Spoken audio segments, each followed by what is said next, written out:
मैं डॉक्टर सविता खाना आज की इस कक्षा में आप सभी का स्वागत करती हूँ। कोरोना के इस लॉकडाउन में इस मंत्र का साथ ना छोड़ें। घर पर रहें, स्वस्थ रहें, सुरक्षित रहें। वायरस फैलने से कैसे रोकें? हाथों को बार बार साबुन और पानी से धोएं और सैनिटाइजर का इस्तेमाल करें। इस्तेमाल किए गए टिश्यूज को फेंक दें। बिना हाथ धोए अपनी आँखों, नाक और मुंह को ना छुएं। खांसते और छींकते वक्त डिस्पोजेबल टिश्यू का इस्तेमाल करें।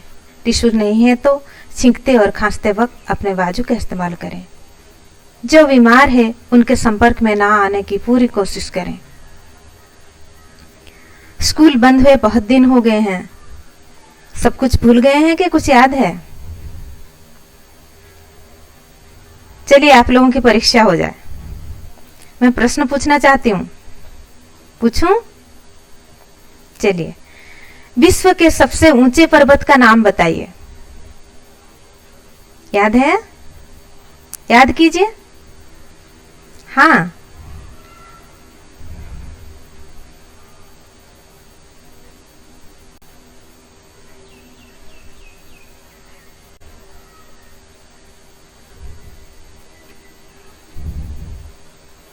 एवरेस्ट। जी हाँ, सही कहा आपने। माउंट एवरेस्ट दुनिया का सबसे ऊंचा पर्वत है, जो कि नेपाल और तिब्बत के बॉर्डर पर स्थित है। यह समुद्र तल से 8,848 मीटर की ऊंचाई पर है। सर एडमंड हिलेरी और तेनजिंग नोर्गे ने 1953 में सबसे पहले एवरेस्ट पर चढ़ाई की थी। चलिए और एक प्रश्न हो जाए। विश्व की प्रथम महिला एवरेस्ट आरोही कौन है? याद कीजिए। हाँ जी, बताइए।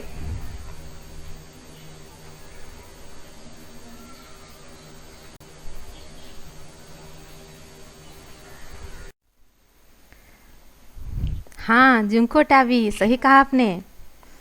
और भारत की प्रथम महिला एवरेस्ट आरोही कौन है? बताइए, याद कीजिए।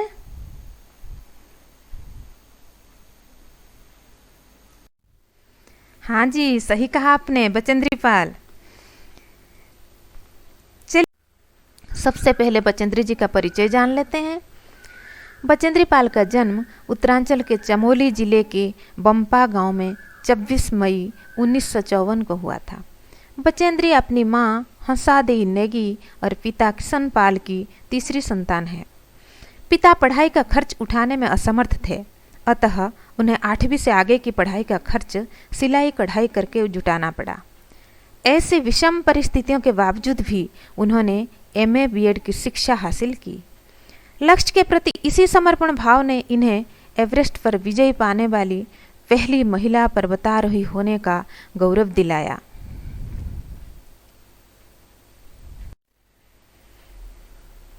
बचेंद्री को पहाड़ों पर चढ़ने का चाव बचपन से ही था।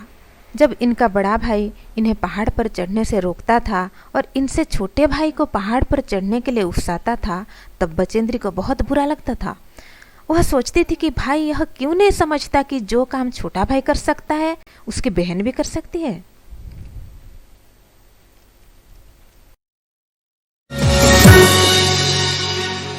वाकिफ कहाँ जमाना हमारी उड़ान से, वो और थे जो हार गए आसमान से। ऐसी ही बुलंदियों से ना हारने वाली एक शख्सियत, जिनको एवरेस्ट की ऊंचाई भी ना हरा सकी, जिनकी हौसलामंदी के किस्से हम किताबों में पढ़ते हैं, आज हमारे साथ मौजूद है माउंट एवरेस्ट पर पहुंचने वाली हिंदुस्तान की पहली खातून, हिमालय की बेटी बचेंद्री पाल। मुलाकात कीजिए उत्तराखंड की रहने वाली, वर्ल्ड रिकॉर्ड्स में खास जगह बनाने वाली, अर्जुन अवार्ड और पद्मश्री, पद्म भूषण के एजाज से नवाजी जा चुकी बचेंद्री पाल से। आपका वेलकम है हमारे इस प्रोग्राम में। Thank you. बचेंद्री जी, आपने जिंदगी में इतना कुछ किया है कि समझ नहीं आ रहा सवाल कहां से पूछूं, लेकिन शुरू करेंगे आपके बचपन से, जहां से आपकी यादें हैं, जहां से आप इंस्पायर हुई माउंट एवरेस्ट पर चढ़ने के लिए। उस बचपन के बारे में कुछ बताइए, कैसा था? मेरा तो बचपन पूरा उत्तराखंड में, उत्तराखंड के एक छोटी सी गांव है उत्तरकाशी के पास में, वहां गुजरा। बहुत ही हार्डशिप, स्ट्रगल जिंदगी में बचपन से ही स्कूल अगर जाना है आपको तो 5 किलोमीटर रोज पैदल जाना है। अच्छा। 5 किलोमीटर आना है। हाँ। साथ में किताबों की बोझ भी। मैं तो बहुत ही ग्रेट ड्रीमर थी, बहुत सपने देखती थी और जल्दी से लोगों से इंस्पायर होती थी। तो एक सपना होता था कि मुझे भी पढ़ना लिखना है, तो पढ़ाई करना, हायर एजुकेशन लेना मेरे लिए एक एवरेस्ट था। जिस वक्त की आप बात कर रही हैं और जिस गांव से आप थी, वहां पे ना तो स्कूल थे, ना ही कोई लड़कियों को पढ़ाने के बारे में सोचता था। बिल्कुल नहीं के बराबर।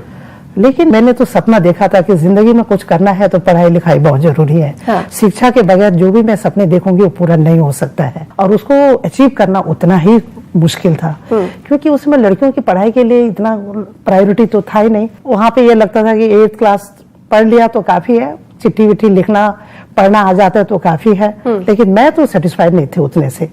फिर मैंने सोचा ठीक है, मैं प्राइवेट तो कर सकती हूँ, स्कूल नहीं जा सकती हूँ, कॉलेज नहीं जा सकती हूँ, ठीक है घर का काम करना है, लेकिन प्राइवेट तो मैं पढ़ सकती हूँ। तो वो जुनून था, वो जज्बा था। और मेरे गांव में मेरी एक कजिन सिस्टर थी जिसने 12th किया था। अच्छा। उससे बुक्स लिया, दिन भर अपना काम करती थी। जंगल में जा रहे हैं, घास लकड़ी लेके आ रहे हैं, घर के सारे कामों में हाथ बटा रही हूँ, और जो टाइम मिलता था वो मैं पढ़ाई में करती थी। तो उससे मेरे बड़े भाई बहुत इम्प्रेस हुए। तो उन्होंने सोचा वो तो खेलते वेलते रहते हैं, घूमते हैं, फिर भी इतना उनको बढ़ावा और ये इतना काम कर रही है, तो उन्होंने रेकमेंड किया क्या इसको भेजी दो। और फिर मेरा था कि मैं ये डॉक्टर बनना है। इस दौरान कुछ ऐसा भी हुआ था कि घर की माली हालत बहुत ज्यादा ठीक नहीं थी। हाँ। और आपको क्योंकि पढ़ाई करनी थी। हाँ। तो आपको लगा कि कुछ आमदनी हो जाए कहीं से। हाँ। तो आप 5-5 रुपए के लिए सिलाई भी करती थी। बिल्कुल बिल्कुल। मुझे याद है जब माघ मेला होता था हमारे गाँव में, उत्तरकाशी में, पॉकेट मनी जितना भी हो तो कम ही लगता था।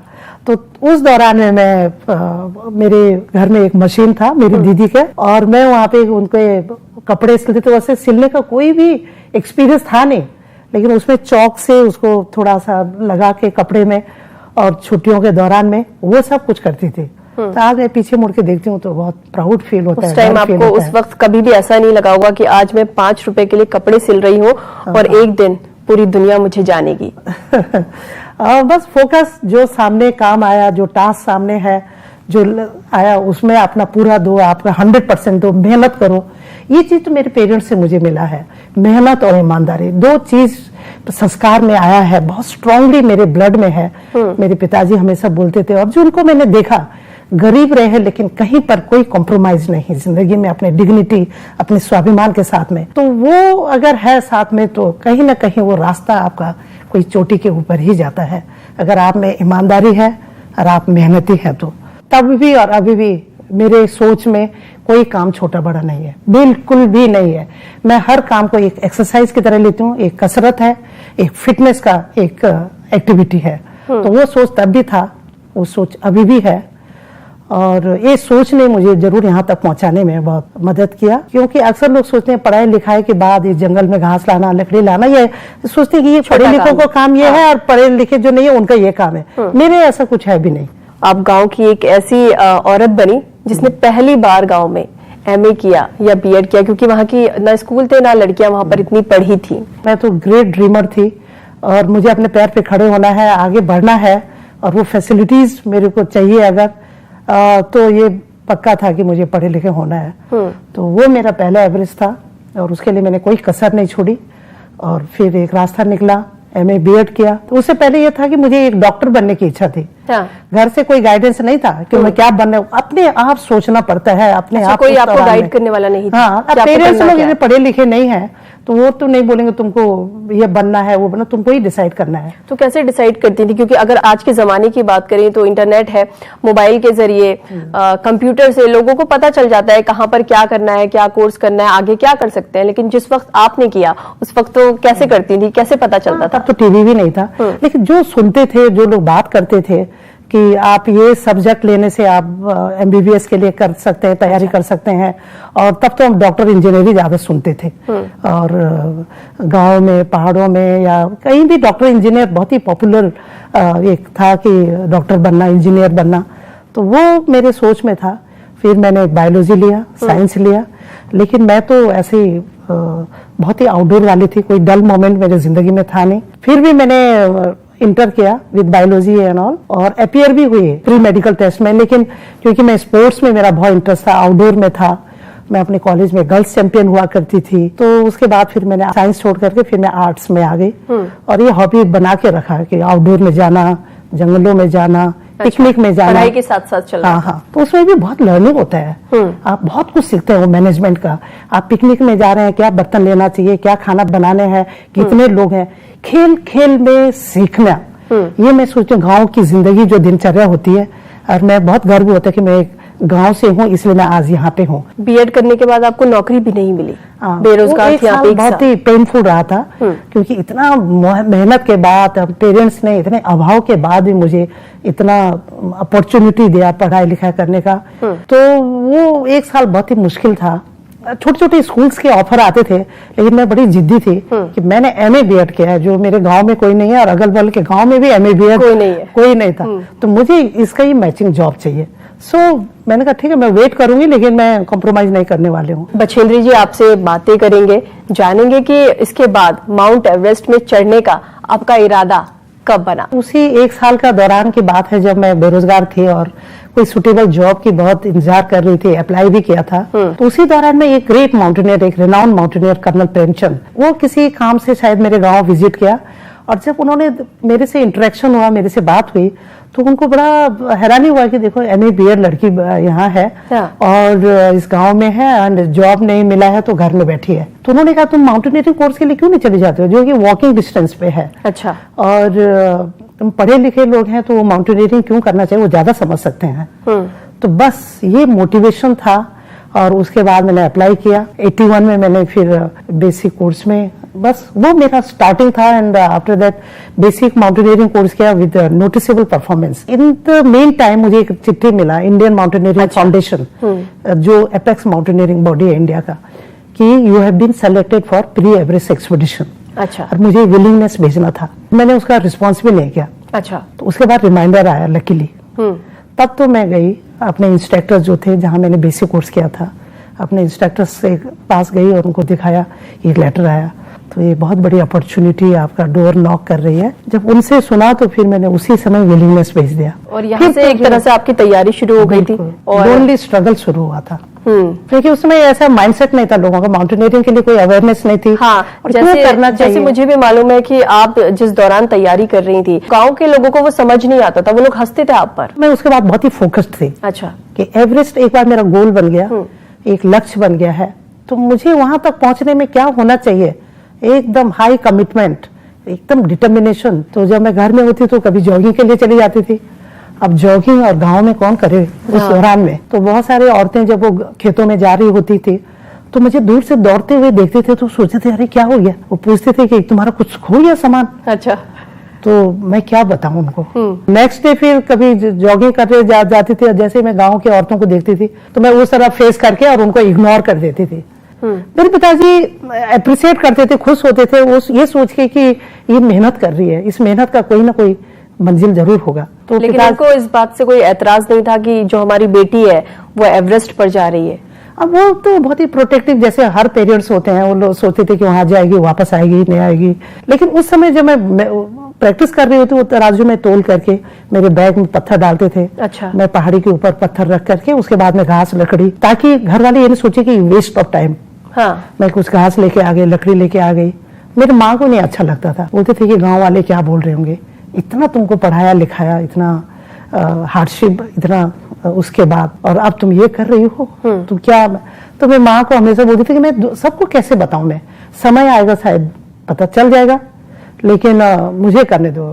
मैं बहुत जिद्दी थी, एक बार ठान लिया तो ठान लिया, मुझे पढ़ाई करनी है तो कर लिया। अब एवरेस्ट दूसरा गोल बना तो बन गया। जब आपने माउंट एवरेस्ट पर चढ़ने का सफर शुरू किया और जब आप वहां पर पहुंची तो इस दौरान बहुत सारी दिक्कतें भी आई होंगी। दिक्कतें बहुत आई, लेकिन एक शुभ समाचार उस समय हुआ मेरे घर वालों के लिए, गांव वालों के लिए, और जो हजार सवाल करते थे ये करने से क्या फायदा होगा। टाटा से जॉब ऑफर मिला, वो शुरुआत हुई मेरा जो मेहनत का फल मिलने का। और तब लोगों को लगा टाटा में इसका वो जॉब ऑफर, बस वो शुरुआत था।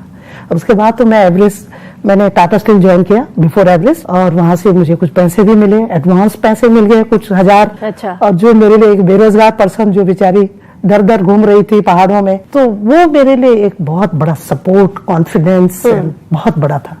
और बस मंजिल तो वही था, एवरेस्ट। और बीच में कई तरह के दिक्कतें आई। एक बार तो मैं एवलांच के नीचे दब गई थी। अच्छा। तभी करीब 12 बजे या 12:30 बजे बहुत जोर की ब्लास्ट की आवाज सुनी और मैंने सोचा शायद ऑक्सीजन सिलेंडर रखे रहते थे हमारे जो, तो शायद बस्ट हो गया या क्या हुआ। लेकिन थोड़ी देर बाद लगा कि तो मेरे शरीर के ऊपर, बॉडी के ऊपर कोई हैवी लोड आ गया है।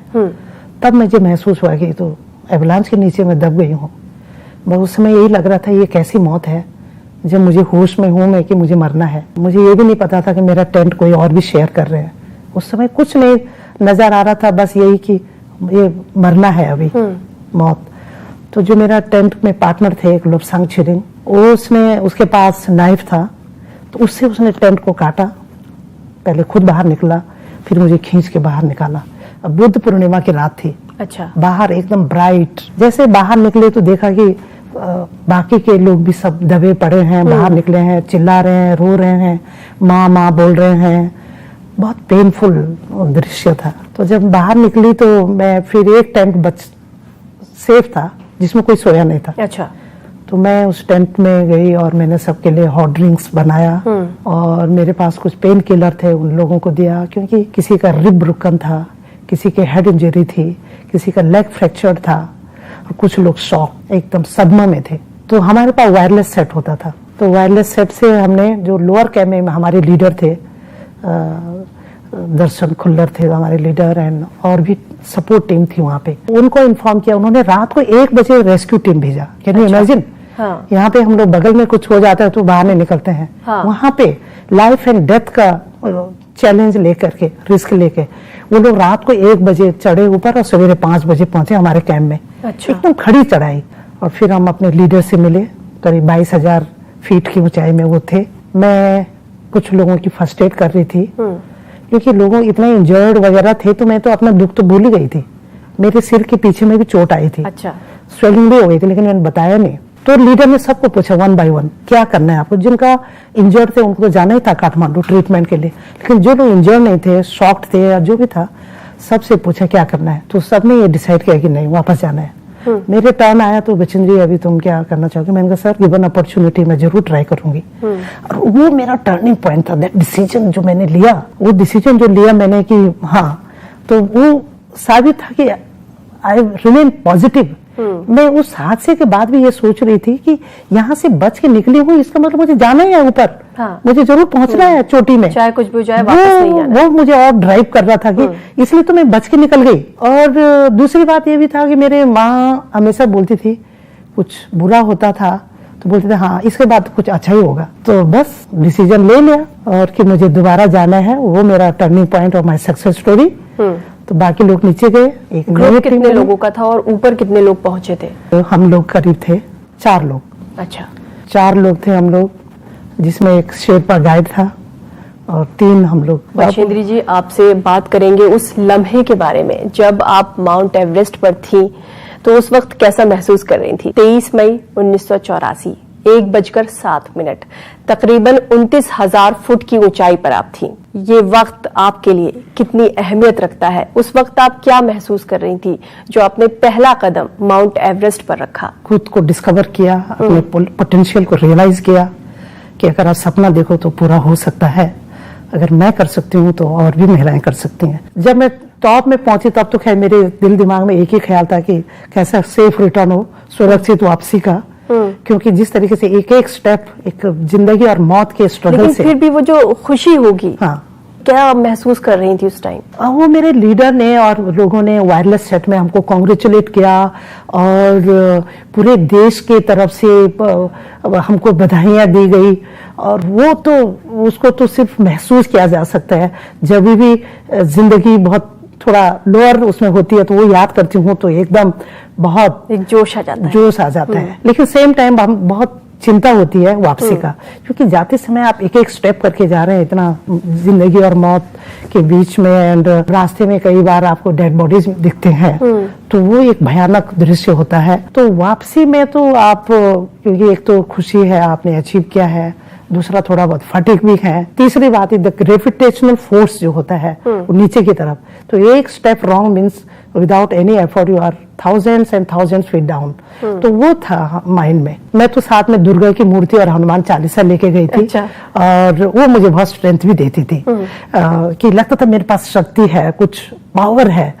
तो ऐसा हमेशा फील हुआ था, मेरी माँ ने दिया था दुर्गा। जब आप गई थी तब आपको कोई नहीं जानता था, और जब आप वापस आई तो सारी दुनिया आपको जानती थी। जो उस वक्त की प्रधानमंत्री थी, उन्होंने कहा कि हिंदुस्तान को हजारों बछेंद्री पाल चाहिए। इंदिरा जी तब प्राइम मिनिस्टर थी और उन्होंने ही फ्लैग ऑफ किया था।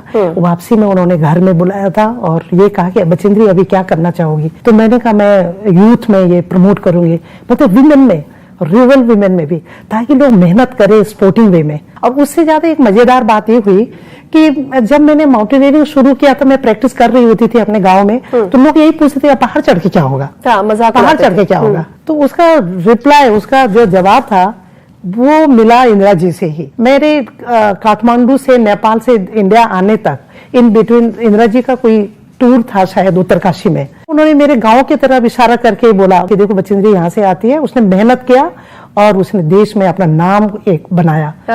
तो जब मैं गई तो फिर लोगों ने ये नहीं बताया कि एवरेस्ट क्लाइंब कर, लोगों ने कहा इंदिरा जी ने आपका नाम लिया था।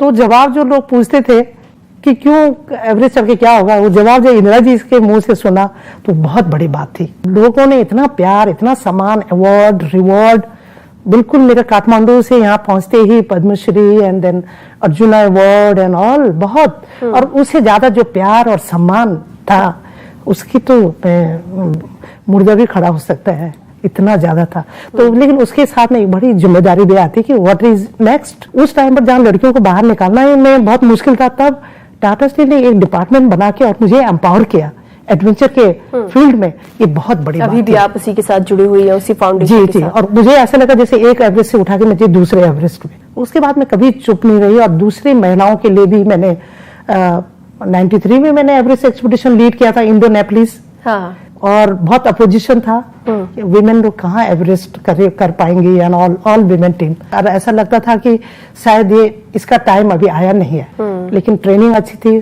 सारी विमेन लोग फोकस थे, हार्ड वर्किंग थी। एवरेस्ट ने खुले बाहों से सबका स्वागत किया और 7 वर्ल्ड रिकॉर्ड बनाया महिलाओं ने। मैं यही बोलती हूँ कि मेरी जिंदगी में 2 एवरेस्ट था, एक तो खुद को एक्सप्लोर करना, खुद के पोटेंशियल को समझना, खुद की सीमाओं को समझना, और दूसरा था कि मैं दूसरों के लिए कितना कर सकती हूँ। इतने सालों बाद आप क्या देखती हैं कि क्या हमारे देश को हजारों बछेंद्री पाल मिली है? बिल्कुल मिली है, बिल्कुल। आज लड़कियां हर फील्ड में एक्सेल कर रही हैं, उनकी सेल्फ बिलीफ बहुत बड़ी है। और लेकिन यह है कि उन्होंने हर जगह प्रूव करना पड़ा है, प्रूव किया, स्ट्रगल किया, प्रूव किया, और एक ने रास्ता निकाला तो कई लोगों को रास्ते मिले हैं। जिस वक्त आपने शुरू किया उस वक्त कुछ भी नहीं था, ना लड़कियों को पढ़ाया जाता था, ना घर वाले उन पे भरोसा करते थे, ना एक तरह से कह सकते हैं कि लड़कियों को आजादी थी। अगर आज की बात करें तो आजादी है, पढ़ने भी दिया जाता है, जॉब भी करने दिया जाता है, जो करना चाहती है वो करती है। अगर आप आज के जमाने में होती, कहते हैं ना सोना को जितना पीटो तो वो उसमें चमक उतनी आती है। मैं सोचती आज मैं यहाँ पे पहुंची हूँ क्योंकि वो जो स्ट्रगल था, वो जो कंस्ट्रेंट था, वो जो अभाव की जिंदगी थी, उससे मैंने बाहर निकलना और अपने गोल को अचीव करना सीखा। वो कहते हैं ना तब कर ही सोना बनता है, तब करके ही सोना चमकता है। तो मैं सोचती हूँ कि मैंने वो स्ट्रगल किया था अपने बचपन में, पालन पोषण में, इसलिए मैं ज्यादा अच्छा कर पाई। मिशन गंगे के साथ भी आप जुड़ी हुई हैं, इसमें किस तरह का काम आप कर रही हैं, कितना काम बाकी है, कितना हो चुका है? वो 1994 में मैंने ये किया था, ऑल विमेन, पहली बार लिम्का बुक ऑफ रिकॉर्ड ने भी उसको रिकॉग्नाइज किया था, हरिद्वार टू कोलकाता जी। और मेन ऑब्जेक्टिव था हमारे कि लड़कियों को मौका देना कि वो पेडलिंग करके हार्ड वर्क। 40 दिन आपको लगे थे इसमें? जी हाँ। और करीब 2100 किलोमीटर कंप्लीट किया हमने कोलकाता तक जी। और बीच बीच में हम लोगों ने जगह सफाई भी की, क्योंकि मैं तो उत्तरकाशी से आती हूँ जहाँ से गौमुख से नदी निकलती है, कितनी साफ है, कितनी प्योर है, लेकिन नीचे देखती हूँ तो कैसे नदी हमारी मौत के मुंह में जाती रही। हरिद्वार के नीचे देखा मैंने कि बहुत ही बुरी हालत। एक तरफ तो इतनी पूजा करती है गंगा माँ की, हमारे उत्तराखंड में तो पैदा हो गया मरने तक जो है गंगा जल ही काम आता है, वो देखा मैंने। अब मेरे माँ बाप ने हमेशा सिखाया कि एक अपनी माँ तो होती है, एक गंगा माँ होती है, एक धरती माँ होती है और एक गाय माँ होती है। ये पूरे पालन पोषण का एक हिस्सा है। लेकिन उसकी इतनी दुर्दशा से आते आते देखा तो, क्योंकि हमारे पास टाइम नहीं था, क्योंकि हमने तो वो एडवेंचर जर्नी कंप्लीट करना था, फिर भी बीच बीच में हम लोगों ने सफाई भी किया। और तब से मेरा एक सपना था कि मैं इन फ्यूचर में एक एक्सपीडिशन और करूंगी and totally focus on cleaning. और वो किया हमने अभी लास्ट ईयर किया था, हरिद्वार से पटना तक। करीब 40 लोग थे हम लोग, टाटा स्टील ने ये सब ऑर्गेनाइज किया, और जिसमें कि तो 8 एवरेस्टर्स थे, IITians थे, MBA ग्रेजुएट्स थे, हाईली एजुकेटेड टीम थी। साइड बाय साइड क्लीनिंग का कई घाटों में, जब पढ़े लिखे लोग करते हैं ना तो वो एक मैसेज आता है। और जब हम सोचते हैं कि ये सफाई कर्मचारी का ही काम है, हाँ। और ये उनका काम है, ये जो बंटवारा वाले बात है, ये भेदभाव वाली, ये तब हम सही सही नहीं है।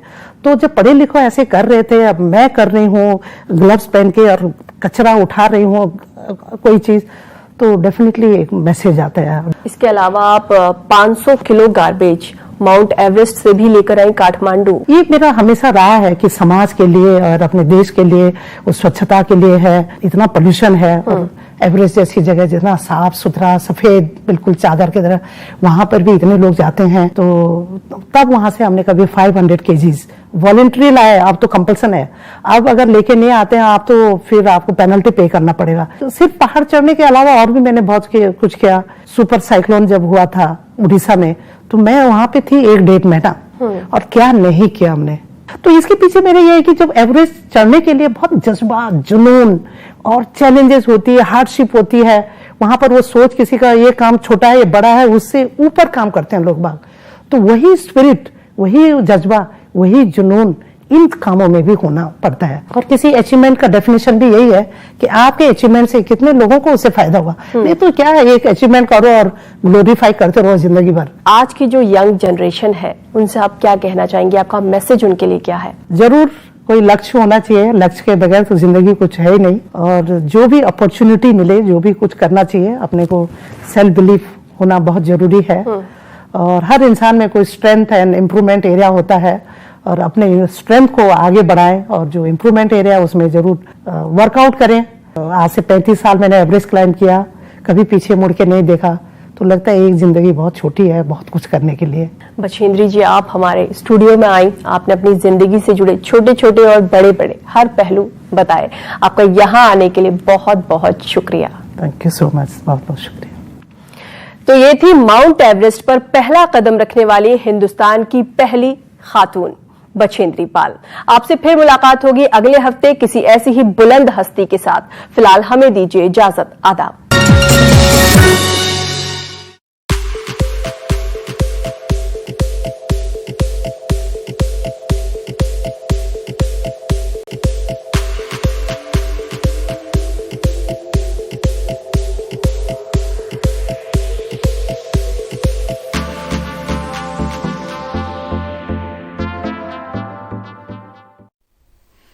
बचेंद्री ने एवरेस्ट विजय की अपनी रोमांचक पर्वतारोहण यात्रा का संपूर्ण विवरण स्वयं ही कलमबद्ध किया है। प्रस्तुत अंश उसी विवरण से लिया गया है।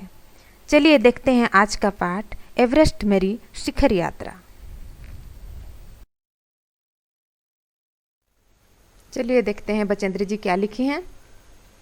एवरेस्ट अभियान दल 7 मार्च को दिल्ली से काठमांडू के लिए हवाई जहाज से चल दिया।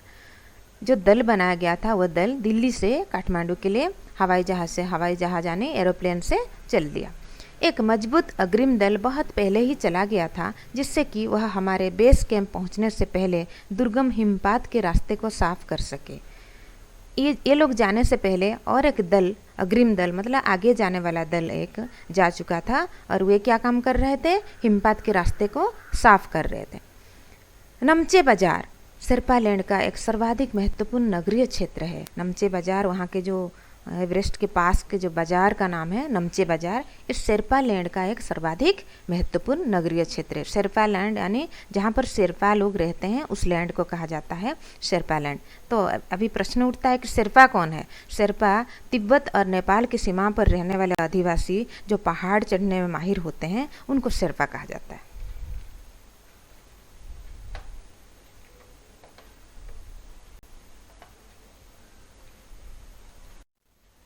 अधिकांश शेरपा इसी स्थान तथा यहीं के आसपास के गांव के होते हैं। यह नमचे बाजार ही था जहां से मैंने सर्वप्रथम एवरेस्ट को निहारा, जो नेपालियों में सागर माथा के नाम से प्रसिद्ध है। मुझे यह नाम अच्छा लगा। नेपाल के लोग एवरेस्ट को सागर माथा कहते हैं। एवरेस्ट की तरफ गौर से देखते हुए मैंने एक भारी बर्फ का बड़ा फूल देखा।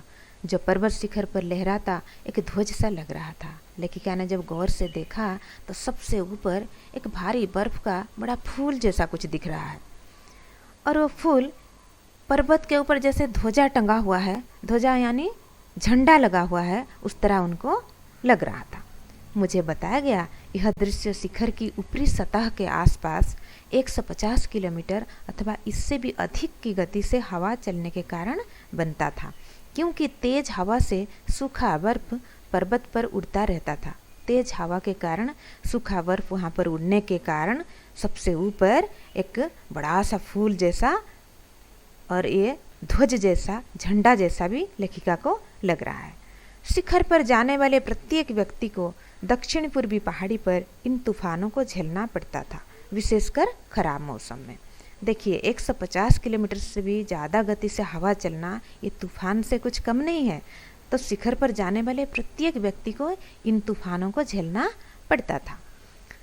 यह मुझे डराने के लिए काफ़ी था, फिर भी मैं एवरेस्ट के प्रति विचित्र रूप से आकर्षित थी और इसकी कठिनतम चुनौतियों का सामना करना चाहती थी।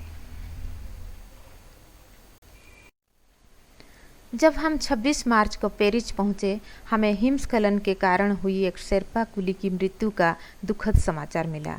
जब लेखिका और उनके साथी पेरिस नामक स्थान पर पहुंचे, पेरिस एवरेस्ट चढ़ाई के रास्ते पड़ने वाली एक जगह का नाम है, वहां पहुंचे तो हिमस्खलन के कारण, हिमस्खलन यानी बर्फ के गिरने के कारण एक शेर्पा कुली की मृत्यु का दुखद समाचार मिला। खुम्बू हिमपात पर जाने वाले अभियान दल के रास्ते के बाईं तरफ सीधी पहाड़ी के धसकने से लोहसे की ओर से एक बहुत बड़ी बर्फ की चट्टान नीचे खिसक आई थी। लोहसे की ओर से मतलब लोहसे जो बर्फ की नदी है, ग्लेशियर का नाम है लोहसे, वहाँ से एक बड़ी बर्फ की चट्टान नीचे खिसक आई थी, जिसके कारण 16 शेर्पा कुलियों के दल में से एक की मृत्यु हो गई और 4 घायल हो गए थे। इस समाचार के कारण अभियान दल के सदस्यों के चेहरों पर छाए अवसाद को देखकर हमारे नेता कर्नल खुल्लर ने स्पष्ट किया कि एवरेस्ट जैसे महान अभियान में खतरों को और कभी कभी तो मृत्यु भी आदमी को सहज भाव से स्वीकार करनी चाहिए। उपनेता प्रेमचंद, जो अग्रिम दल का नेतृत्व कर रहे थे, 26 मार्च को पेरिस लौट आए। उन्होंने हमारी पहली बड़ी बाधा खुम्बू हिमपात की स्थिति से हमें अवगत कराया।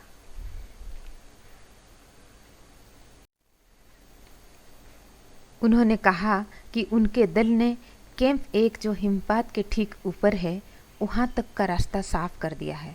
उन्होंने यह भी बताया कि पुल बनाकर, रस्सियाँ बांधकर तथा झंडियों से रास्ता चिन्हित कर सभी बड़ी कठिनाइयों का जायजा लिया गया है। उन्होंने इस पर भी ध्यान दिलाया कि ग्लेशियर बर्फ की नदी है और बर्फ का गिरना अभी जारी है। हिमपात में अनियमित और अनिश्चित बदलाव के कारण अभी तक के लिए गए सभी काम व्यर्थ हो सकते हैं और हमें रास्ता खोलने का काम दोबारा करना पड़ सकता है। ये किसने कहा? अग्रिम दल के नेता प्रेमचंद ने कहा कि उन्होंने कैंप 1 तक का रास्ता ठीक कर दिया है, साफ कर दिया है और झंडी से रास्ता चिन्हित भी कर दिया है। ये सब काम हो गया है, लेकिन ये सब काम तूफान के कारण, बर्फबारी के कारण कभी भी व्यर्थ हो सकते हैं और हमें रास्ता खोलने का काम दोबारा करना पड़ सकता है।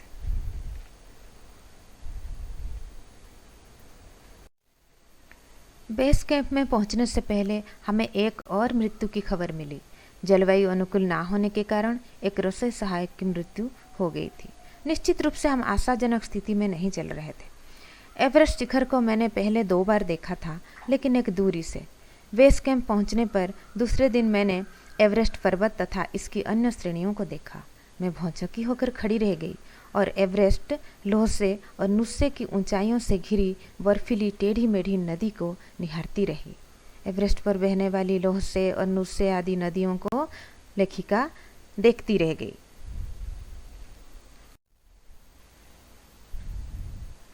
इस चित्र को ध्यान से देखिए। यहाँ पर एवरेस्ट यात्रा में कितने कैंप बनाए जाते हैं उसका पूरा विवरण यहाँ पर दिया गया है।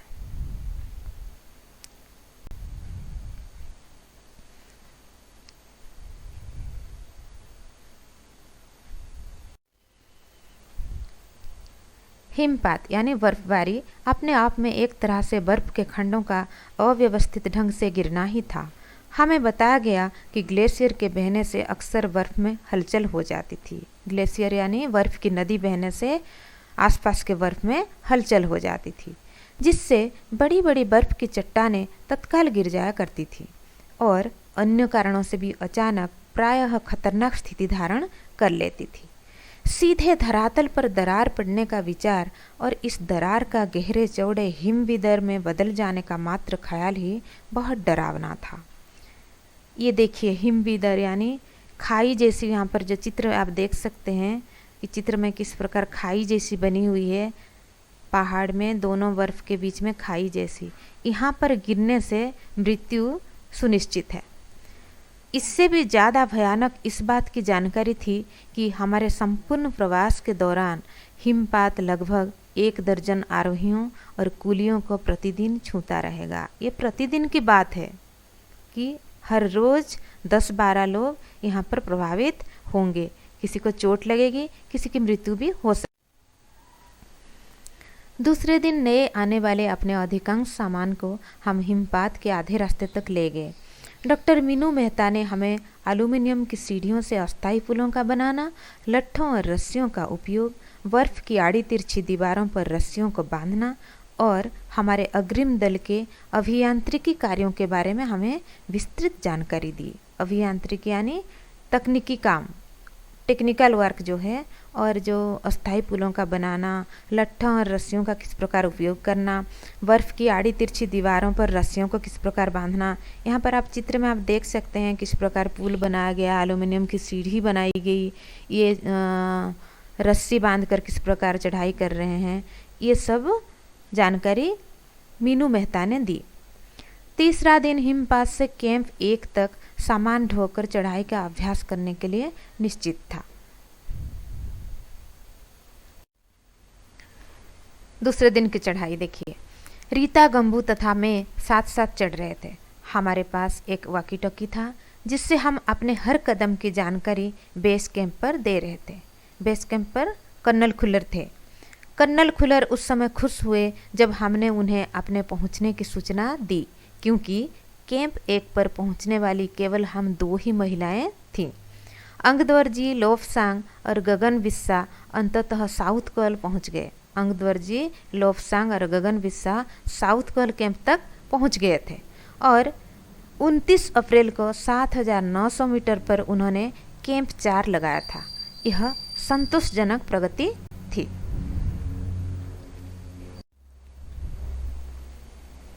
आज के लिए इतना ही। धन्यवाद।